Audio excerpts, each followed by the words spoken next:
Histogram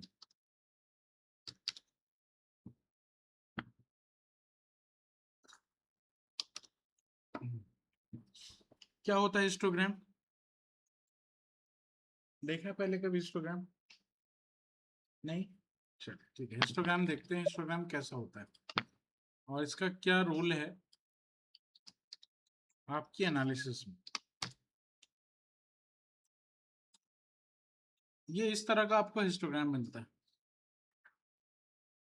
ये ज्यादातर आपको मैच करता है कॉलम चार्ट या फिर बार चार्ट से। ठीक है, जैसे कॉलम चार्ट बार चार्ट होते हैं पावर बीआई में, वैसा ही मैच करता है, बट इट इज डिफरेंट, बिल्कुल अलग है। अब क्या होता है कि मान लो आपके पास कोई डेटा है,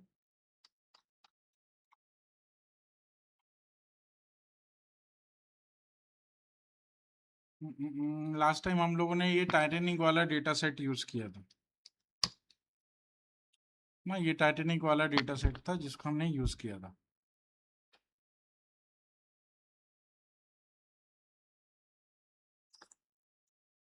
एरर क्यों दिखा रहा है? PLT is not defined. अच्छा,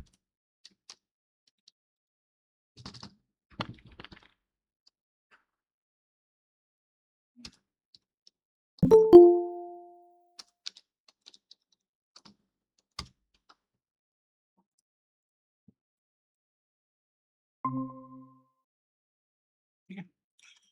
तो लास्ट टाइम जो हम लोगों ने डेटा यूज किया था टाइटेनिक का, उसमें कई सारे कॉलम्स थे एंड उन कॉलम में एक आपको कॉलम दिया गया था फेयर का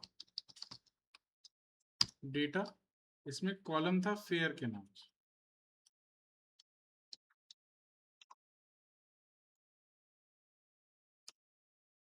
ये फेयर का डेटा, ठीक है, डेटा डॉट फेयर या डायरेक्ट इंडेक्स भी कर सकते हो।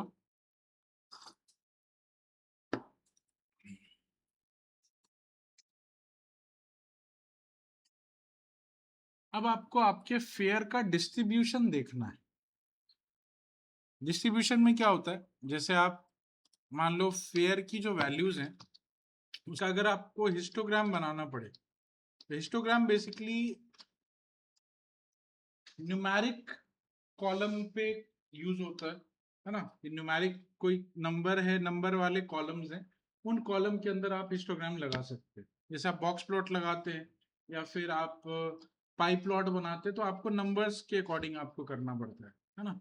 वैसे ही हिस्टोग्राम भी जब आप बनाएंगे तो आपका डेटा न्यूमेरिक फॉर्म में होना चाहिए। सारे डेटा नंबर्स हैं। अब नंबर्स में क्या करता है, उस नंबर्स का बेसिकली एक रेंज डिवीजन करता है।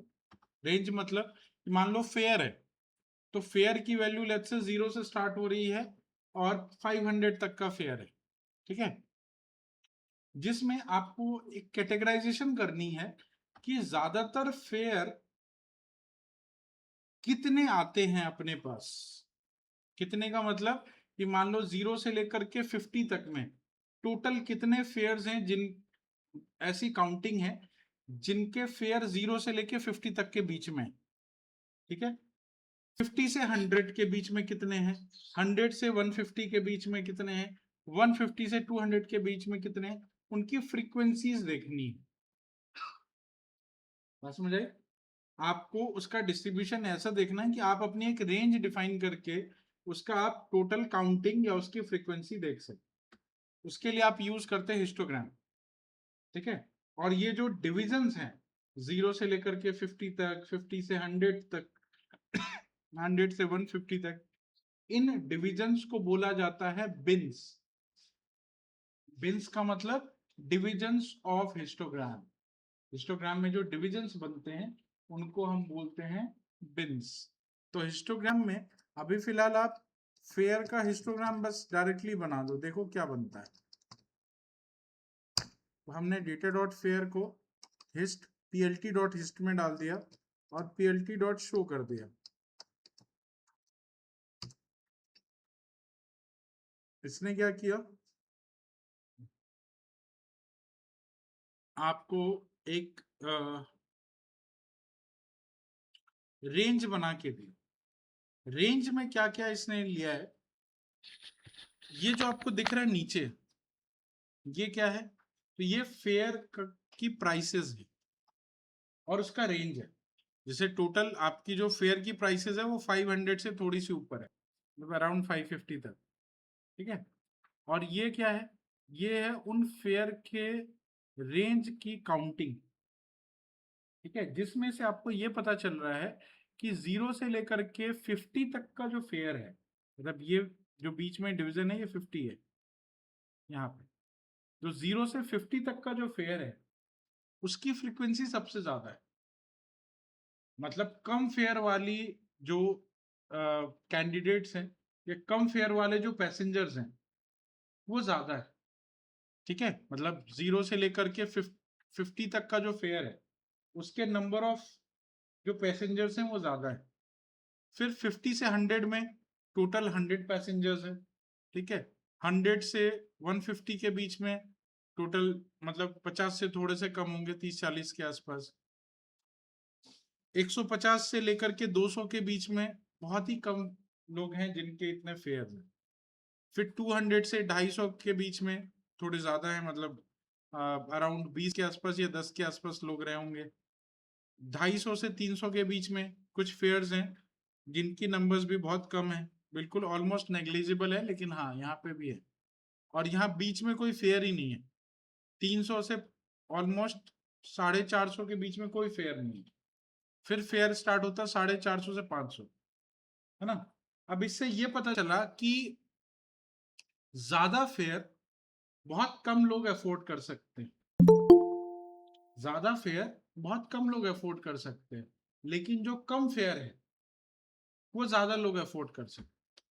जैसे कम फेयर का मतलब 0 से 50 तक का जो फेयर है वो मोस्टली जो पैसेंजर्स हैं, मोस्टली पैसेंजर ने जो फेयर दिया है वो 0 से 50 के बीच में है, जिसकी काउंटिंग अगर आप देखेंगे तो 750 की काउंटिंग,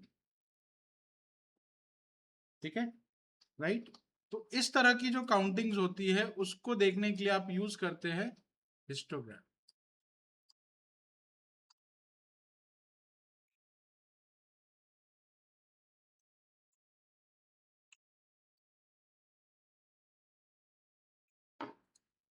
जैसे एक और है, एक एग्जांपल है, मान लो कोई कंपनी है फ्लिपकार्ट, है ना, ई कॉमर्स है, तो उसके अंदर बहुत सारे प्रोडक्ट का सेल होता है।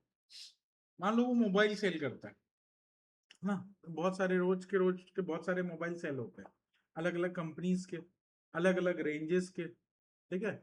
अब मान लो उसको क्या करना है, उसको ये एनालाइज करना है कि कितने रेंज के मोबाइल्स हमारे यहाँ से ज्यादा ऑर्डर होते हैं, हमारे यहाँ से कितने रेंज के मोबाइल ज्यादा ऑर्डर होते हैं, क्योंकि उनको इन्वेंट्री रखनी होती है ना। कौन सा प्रोडक्ट की इन्वेंट्री कितनी रखेंगे?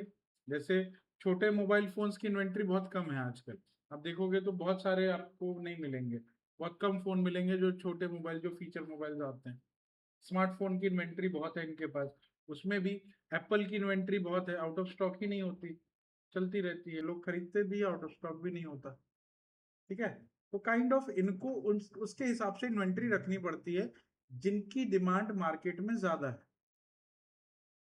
अब ये चीज को टेस्ट करना है, तो जो अभी तक का उसका परचेजिंग है उसका पूरा लिस्ट निकाला उसने, और उसमें उसने क्या किया कि मोबाइल के प्राइसेस के ऊपर एक हिस्टोग्राम बना के रख दिया। हिस्टोग्राम में क्या दिखा? हिस्टोग्राम में ये दिखा कि प्राइस के अकॉर्डिंग, जो प्राइस रेंज है उसके अकॉर्डिंग ज्यादातर कौन से रेंज की प्राइस का प्रोडक्ट या मोबाइल सेल होता है, इंस्टाग्राम से पता चल गया। तो उसको काउंटिंग मिल गई कि भाई 0 से लेके 10,000 तक में जो मोबाइल फोन्स है उसके टोटल काउंटिंग्स कितने हैं, उसकी कितनी सेल हुई है। 10,000 से 20 के रेंज में कितनी सेल हुई है, 20 से 30 के बीच में जो मोबाइल है उस रेंज के मोबाइल कितने सेल हुए, सबकी रेंज मिल गई उसको, और उस रेंज के हिसाब से सेल की काउंटिंग मिल गई, जिसमें उसको ये पता चला कि जो 20 से 30 का रेंज है उसका सबसे ज्यादा सेल है, क्योंकि उस सेल में कई लोग अफोर्ड कर सकते हैं उस रेंज में, तो कई लोग उस प्राइस रेंज के प्रोडक्ट्स खरीद सकते हैं, ले लेते हैं, है ना। जो हाइयर रेंज है 1 लाख 2 लाख 3 लाख की जो प्राइस रेंज है उसको बहुत कम लोग अफोर्ड कर पाते हैं, तो उसकी प्राइस सेल बहुत कम है। हाँ, उस प्रोडक्ट की सेल बहुत कम है। तो ये सब चीज पता करने के लिए आप यूज करते हैं इंस्टाग्राम। और इसमें जो रेंजेस है, ये रेंजेस को हम बिन बोलते हैं। ये जो आपको नीचे दिख रहा है ये बिन्स है। और बिन का जो रेंज होता है ये आप अपने हिसाब से डिफाइन कर सकते हैं। जैसे अभी बिन का रेंज इसने अपने अकॉर्डिंग डिफाइन किया था, जैसे 0 to 50, 50 to 100, 100 to 150 and so on. 50-50 का डिफरेंस इसने डाला। अगर ये बिन मुझे अपने अकॉर्डिंग देखने हो तो उस केस में मैं क्या करूंगा, जैसे मुझे पता करना है कि 0 to 50 में टोटल 750 काउंटिंग है, मतलब 750 पैसेंजर ने ऑलमोस्ट इतने प्राइस का इतने फेयर को यूज किया वहां पे, मतलब इतने फेयर में वो टाइटेनिक पे गए थे। मुझे इसको भी और थोड़ा ब्रेकआउट करना है ना। मुझे 0 से 20 और 20 से 50 के बीच का देखना। हाँ समझे, मुझे थोड़ा सा और ब्रेक करना है इसको। मुझे 0 से 20 और 20 से 50 के बीच का देखना है कि भाई 0 से 20 में कितने काउंटिंग्स है, 20 से 50 में कितने काउंटिंग। तो मैं रेंज को और भी एक्सपैंड कर सकता हूँ। रेंज को एक्सपैंड करने के लिए आप यूज करते हैं बिन्स।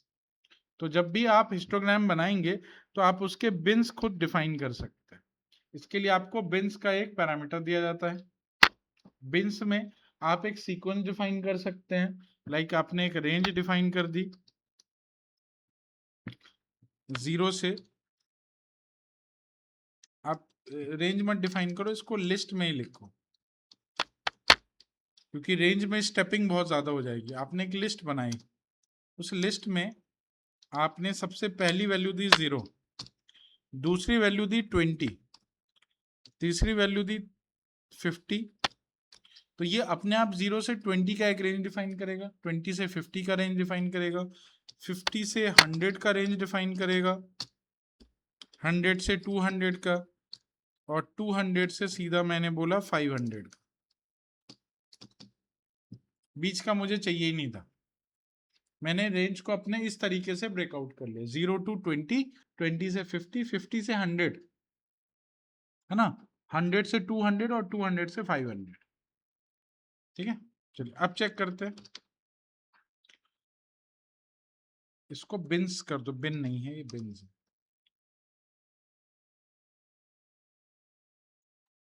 अब देखो,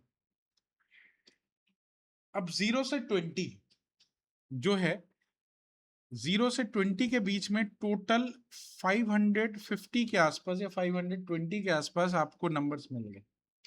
मतलब ज्यादातर जो प्राइस रेंज है वो 0 से 20 के बीच में। ठीक है, ज्यादातर प्राइस रेंज जो है वो 0 से 20 के बीच में। और अब स्प्लिट हो गया कि 30 से 50 के बीच में अराउंड 250 है। ठीक है, बात समझ आई। इसको और भी थोड़ा ब्रेकआउट करना है तो आप यहां से कर सकते हैं, 0 से 10 और 10 से 20, फिर 20 से 50, और भी ज्यादा ब्रेक हो गया।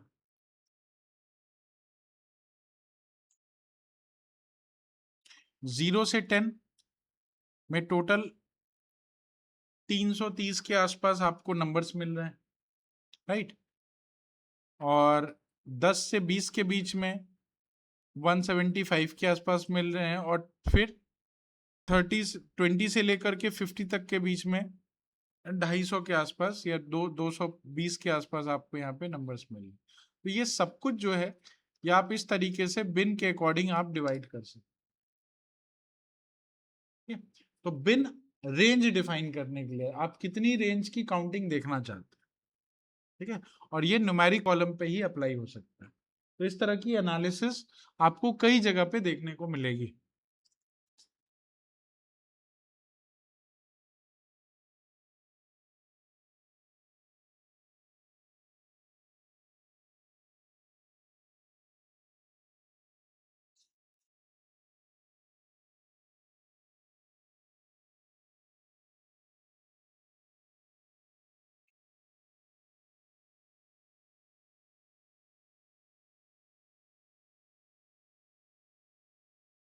ठीक है, चलिए नेक्स्ट आते हैं हम लोग सर मेरे में डेटा इज नॉट डिफाइंड लिख कर आ रहा है। वो ऊपर वाले जो कोड सेल्स हैं उनको रन करना होगा यहाँ से। सर मैंने रन ऑल तो किया था, रीस्टार्ट किया था, लेकिन कुछ हुआ नहीं सर। अच्छा, रन ऑल किया था आपने? उसके बाद यहाँ भी कुछ नहीं एक हुआ। बार इस सेल को स्पेशली रन करा दो। अच्छा, रन तो हो गया ये, लेकिन कुछ एरर एरर तो नहीं आया इसमें। दूसरा वाला भी रन हो गया। हम्म। तीसरा। ठीक है सर, हो गया, ओके। ओके।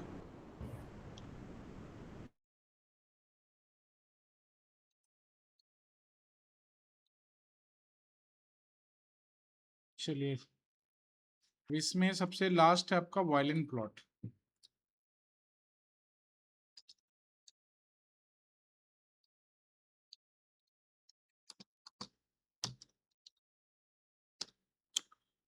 वायलिन प्लॉट में भी आप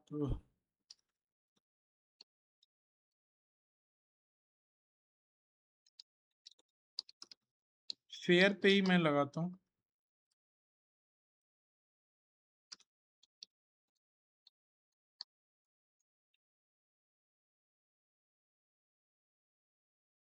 वायलिन प्लॉट क्या करता है, ये आपको डेंसिटी दिखाता है। डेंसिटी का मतलब कहाँ पे किस एरिया में ज्यादा डेटा है और किस एरिया में कम डेटा है ना।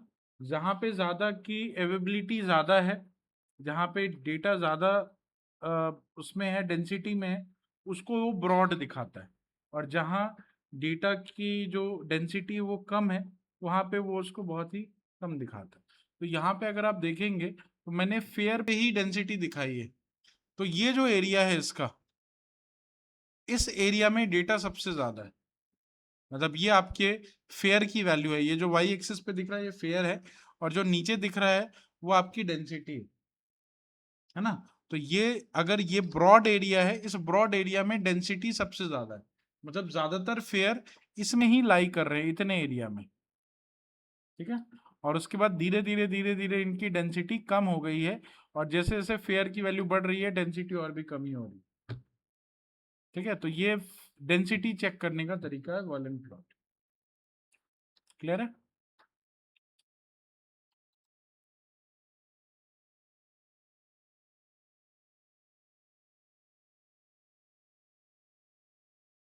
इसमें भी आप मीडियन दिखा सकते हैं।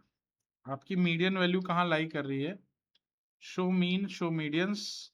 जब मैंने मीडियन किया, मीडियन को ट्रू कर दिया। जैसे बॉक्स प्लॉट में आपका मीडियन दिखता है, ये मीडियन है। मतलब इस पूरे डेटा का मीडियन कहाँ लाई कर रहा है, यहाँ पे। ठीक है। इस पूरे डेटा का मीडियन यहाँ लाई कर रहा है। और मीन कहाँ लाई कर रहा है, तो मीन भी चेक कर सकते हैं आप।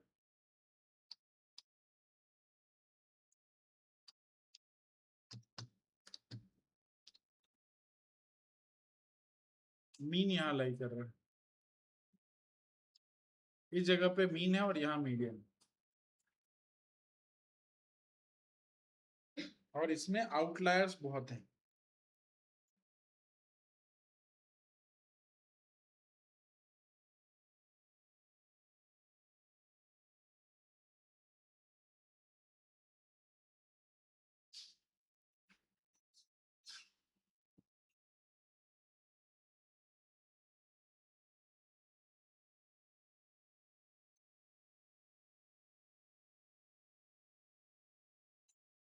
ओके।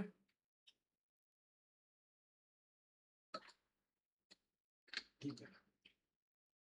तो ये 4 प्लॉट अभी तक हमने किए हैं। सबसे पहला प्लॉट पाई, दूसरा बॉक्स, तीसरा हिस्टोग्राम, और चौथा वायलिन।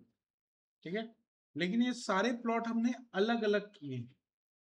अलग अलग करने का मतलब कि मैंने इसको अलग अलग इस पे दिखाया। इसको जो बोल, ये जो एरिया है इसको क्या बोलेंगे, ये जो व्हाइट एरिया है इसको क्या बोलेंगे, एक्सिस। तो इसमें दो चीजें होती है। एक होता है फिगर। फिगर का मतलब होता है जो इमेज आपको दिख रही है उस इमेज के ऊपर जो इमेज होती है उस इमेज को बोलते हैं फिगर। फिगर के ऊपर बनते हैं एक्सिस, ये एक्सिस है, इसको एक्सिस बोलते हैं, और एक्सिस के ऊपर आपकी होती है प्लॉटिंग। ठीक है, चलिए। तो अगर ऐसा हो कि मैं सारे प्लॉट्स को एक ही फिगर के ऊपर दिखाना चाहूं, सारे प्लॉट्स को एक ही फिगर के ऊपर दिखाना चाहूं, तो मैं कैसे दिखा सकता हूं, जिसको आप डैशबोर्ड बोलते हैं। डैशबोर्ड में क्या होता है, सारे प्लॉट्स एक ही जगह दिखते हैं। वैसे ये जितने भी प्लॉट्स हैं इन सबको एक ही जगह पे अगर मुझे देखना हो, तो उसके लिए आप यूज करते हैं, पहले आप फिगर बनाते हैं, FIGURE।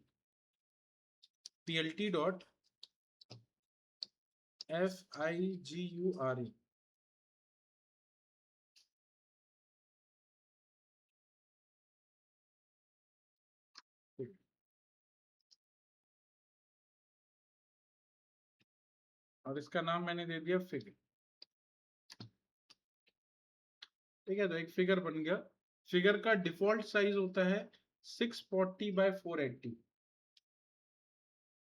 फिगर का डिफॉल्ट साइज होता है 640 बाय 480।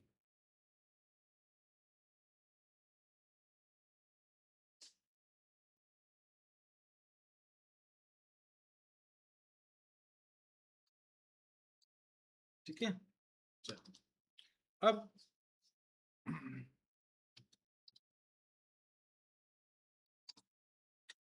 यहां पे आप बना सकते हैं सब प्लॉट्स।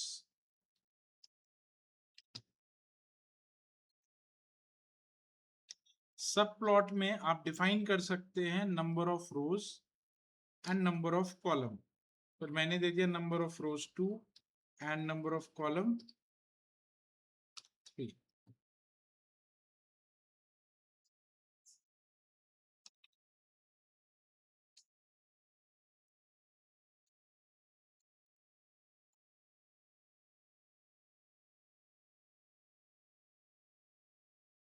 ठीक है, तो इस तरह के सब प्लॉट बन गए, राइट। ये फिगर था, फिगर के अंदर इस तरह का आपका सब प्लॉटिंग डिफाइन हो गया। इसको नंबर ऑफ 2 और 2 कर दो,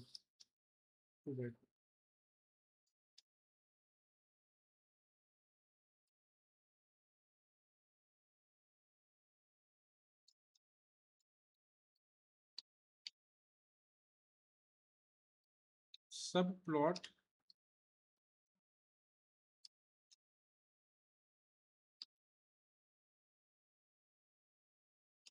और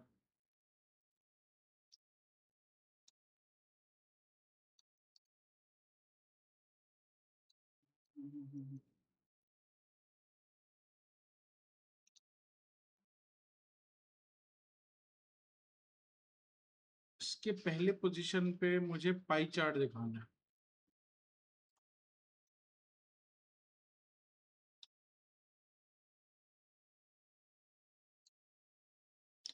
हमने लिखा PLT dot plot, sorry PLT dot pie, जो ऊपर हमने पाई बनाया था उसी को लिख देते हैं, या फिर यहाँ पे चलो कोई वैसे ही पाई डिफाइन कर देते हैं, 1 2 3 4 इनका पाई चार्ट। इसने 4th पे दे दिया इसको।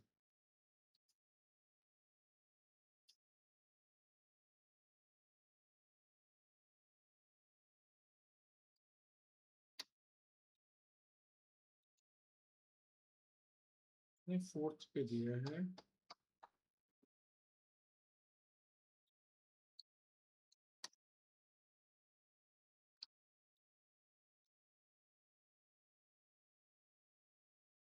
वो पहले पे लाना था ना।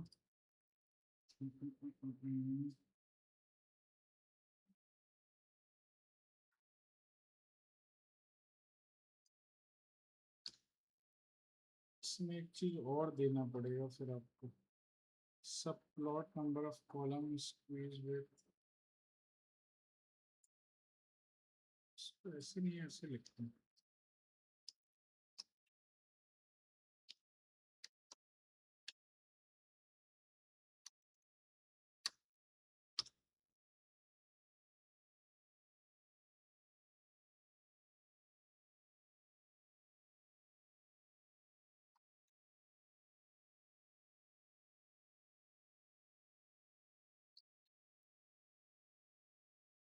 गलती है, एक second, figure from 1 to 3% but 4 will begin.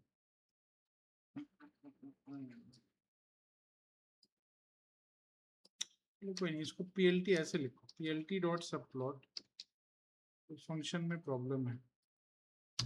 PLT dot सब प्लॉट, और यहाँ पे आप लिख दो 2 to 1।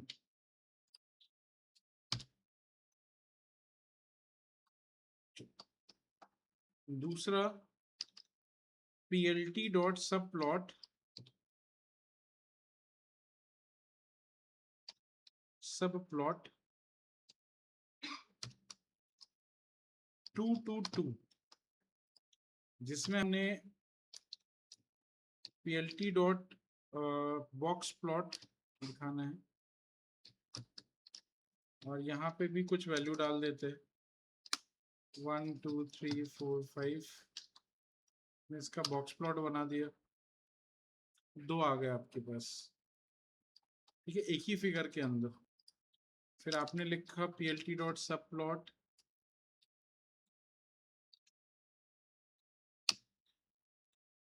2 to 3,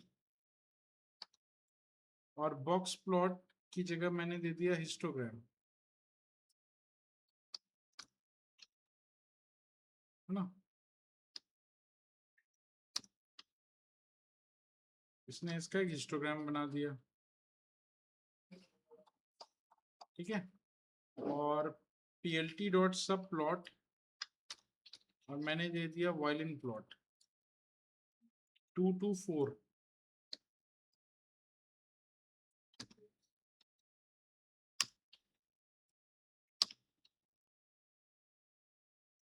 ये चारों प्लॉटिंग को एक ही फिगर के अंदर डाल दिया।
डन हुआ। चलिए, तो इसमें आप देख सकते हैं कि जितने भी आपके प्लॉट्स थे, उन प्लॉट्स को एक ही फिगर के ऊपर डिस्प्ले कराया गया। अब यहाँ पे सब प्लॉट में हमने लिखा 2 to 1। आप 2,2,1 भी लिख सकते हैं, दोनों चलता है। 2 to 2, 2 to 3, 2 to 4। ये 2 2 क्या है? 2 2 आपके रोज एंड कॉलम का स्ट्रक्चर है कि कितने रोज कितने कॉलम होंगे, ठीक है। तो ग्रिड स्ट्रक्चर आपने डिफाइन कर दिया 2 2। अब उसमें पहले नंबर पे आपको क्या रखना है, इसके लिए आप 1 2 3 4 ऐसे आप डिफाइन करते हैं, ठीक है। तो पहले नंबर पे पाई, दूसरे नंबर पे बॉक्स, तीसरे नंबर पे हिस्टोग्राम, चौथे नंबर पे वॉल्यूम, ठीक है। और आपके पास जो ये फिगर है FIG, इसकी हेल्प से आप इसको सेव भी कर सकते हैं, मतलब आप इसको एक फाइल फॉर्मेट में सेव कर सकते हैं। तो मैंने लिखा सेव फिग, और फाइल का नाम बता दिया किस फाइल के नाम से इसको सेव करना है। तो मैंने यहाँ पे दिया डैशबोर्ड डॉट PNG, इस नाम से मैंने इसको सेव कर लिया,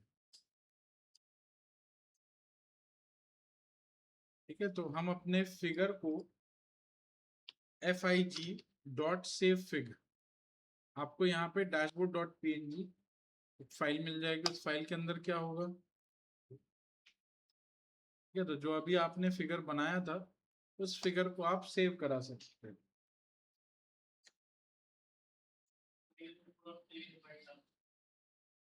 गलत आ रहा है ना, फिर आप वहां पे आ रहा है सही, चेक करो एक्सटेंशन वगैरह सब सही दिया है।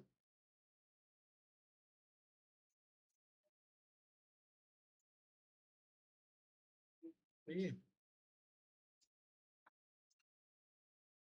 फिगर में ब्रैकेट ये लगा है,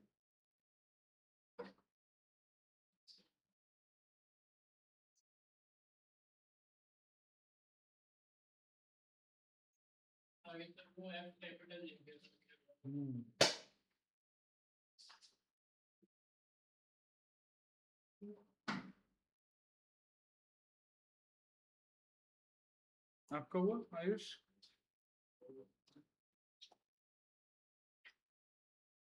चलो ठीक है, तो ये हो गया आपके यूनिवेरिएट कंप्लीटेड। नेक्स्ट है बाइवेरिएट। बाइवेरिएट में क्या होता है? बाइवेरिएट प्लॉट्स में क्या होते हैं? आप डेटा को प्लॉट करते हैं रिलेशनशिप के बेसिस पे। एक किसी सैंपल का या एक किसी डेटा का रिलेशनशिप दूसरे डेटा के अकॉर्डिंग दिखाते हो, उसको हम बोलते हैं बाइवेरिएट, है ना। और इसमें जो प्लॉटिंग्स हैं वो है आपकी line plot, scatter plot, bar plot and so on. ठीक है, चलिए तो यहाँ पे सबसे पहले लाइन प्लॉट।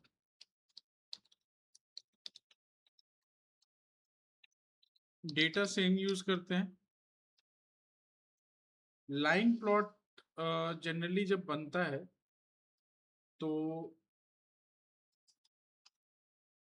उस केस में x और y दोनों की वैल्यू आपको देनी होती है ना। एक x एक्सिस होगा, एक y एक्सिस होगा।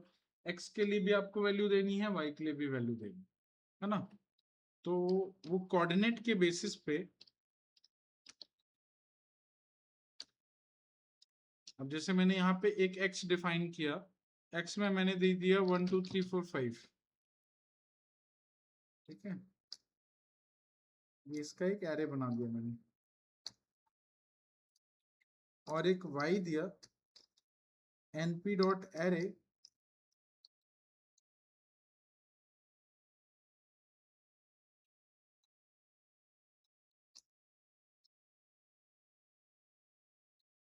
Thirty four 55 6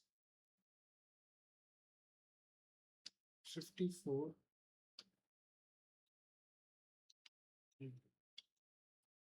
1 2 3 4 5 number of element match होने चाहिए एक्स और वाई दोनों में, ठीक है। तो ये क्या करता है, ये एक्स की जो पहली वैल्यू होती है उसको एक्स कोऑर्डिनेट और इसको वाई कोऑर्डिनेट, 134 का जो उसका एक्सिस कोऑर्डिनेट होगा वो देखता है, फिर 2 और 5 का जो एक्सिस कोऑर्डिनेट होगा उसको देखेगा, उनको वो ज्वाइन कर देगा लाइन से, ठीक है। फिर 3 एंड 6 जहां पे भी कोऑर्डिनेट होगा वहां ज्वाइन हो जाएगा। इस तरह से ये पूरे आपके एक लाइन चार्ट आपका क्रिएट हो जाएगा। और इसके लिए आपको यूज करना होगा plt डॉट प्लॉट, जिसमें आपको पास करना है x एंड y, और साथ में आप यूज करेंगे plt डॉट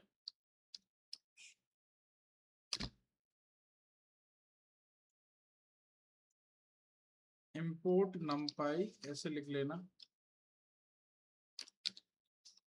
अगर ये एरर दे रहा है तो ये import numpy as np कर लेना।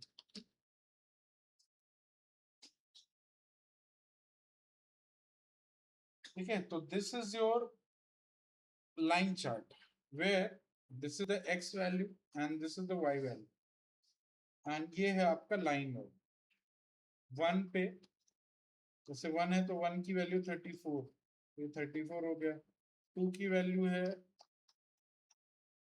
5, तो बिल्कुल डाउन होकर के इधर 5 हो गया, राइट। उसके बाद है 3 की वैल्यू है 6, थोड़ा सा ऊपर गया। फिर 4 की वैल्यू है 54, तो ये पूरा जंप करके 54 तक चला गया। और 6 की वैल्यू है 5 की वैल्यू है 32, ठीक है। इस तरह का इसने एक चार्ट आपको बना करके दिया है। और जनरली जो लाइन चार्ट होते हैं वो ट्रेंड लाइन को शो करने के लिए यूज होते हैं, use to show the trend line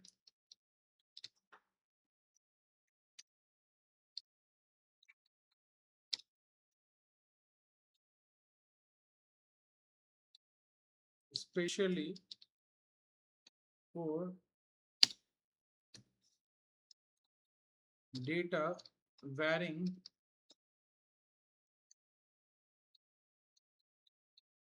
according to dates.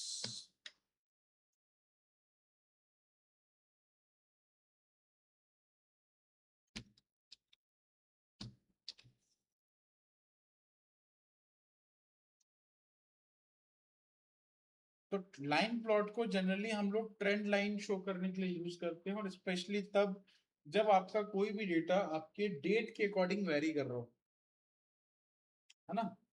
जब डेट के बेसिस पे कोई चीज वेरी करती है, जैसे मान लो सेल्स है, प्रॉफिट है, अगर डेट के बेसिस पे वेरी हो रहा है, राइट, तो उसको आप दिखाने के लिए लाइन प्लॉट का यूज कर सकते हैं।